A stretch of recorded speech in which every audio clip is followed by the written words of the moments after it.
ayyaanni waggaa wayita dhufu firaa aanteen gammachuun wal barbaadee fi wal waamee waliin kabaja. Guyyichas waltajjii addaa firri itti wal argu ta'ee yaadaaf qalbiin waan darbee fi hawwii fuulduraas kaasuun nyaatanii dhuguun waanuma aadeeffatameedha. Namoonni firaaf tumsas hin qabne immoo guyyicha yaadannoowwan darbaniin wal bira qabuun qalbii cabuun dhiphuu fi yaaddoon kallattiin jalaa badee waan qabuuf dhiisuu wallaala. Kana kan hubate bulchiinsi magaalaa Finfinnee namoota tumsa hin qabne kanneen walitti qabuun maaddii qoodee fi ayyaanicha waliin dabarsee jira. Kantiibaan magaalaa Finfinnee Adaanach Abeebee giddugaloota soorataa magaalattii keessatti argamu hundatti lammiilee kanneeniif sagantaan ayyaanaa qophaa'uu dubbatan.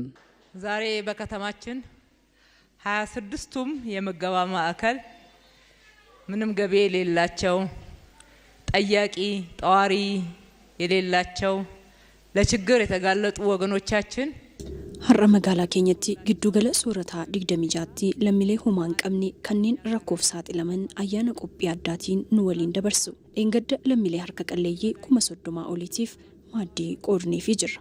Gama biraatiin manneen 381 dabarsinee kennineerra.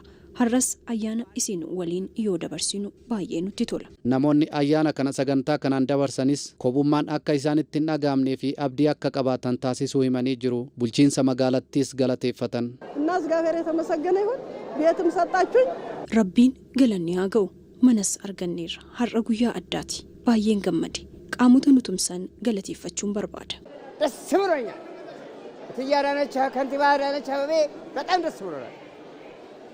የድሃናት ገመኔር ከንቲባ አዳነች አደየሳቲ እጅኮ ሂነርጊቱ ረቢ ኢሳና ኤቢሱ በጣም ተደስቼናለሁ። ምንም የጎደለብ ነገር ሁሉ ተዘጋጅቶ ተሰጠኝ። እቤት እዚህ አምጥተው ይሰጡኝ ባዬ ገመዴራ ሆምቱ nutti nirranne hunduu qophaa'ee nuuf kennameera galatooma jechuun barbaada. Bulchiinsi magaalaa Finfinnee jiraattotaaf haala anjessuuf cimee kan hojjetu akka ta'es kantiibaa Adaanach Abeebee eeranii jiru. ከተማችን አዲስ አበባ ወገኖቿን የምትወድ የምትንከባከብ ሁልጊዜ ካላት ሀብት የምታካፍል በምሳሌነት የምትጠቀስ ከተማ ሆናለች. Magaalli Finfinnee lammiilee ishee kan kunuunsitu, kan jaallattu, qabeenya qabdurraa kan qooddu magaalaa fakkeenyummaan waamamtu taatee jirti. Magaalattiin faayamuu isheetiinis firiin isaa jiraattota bira gahaa jira. Ammas waltumsaan waan hundaa hojjechuu dandeenya.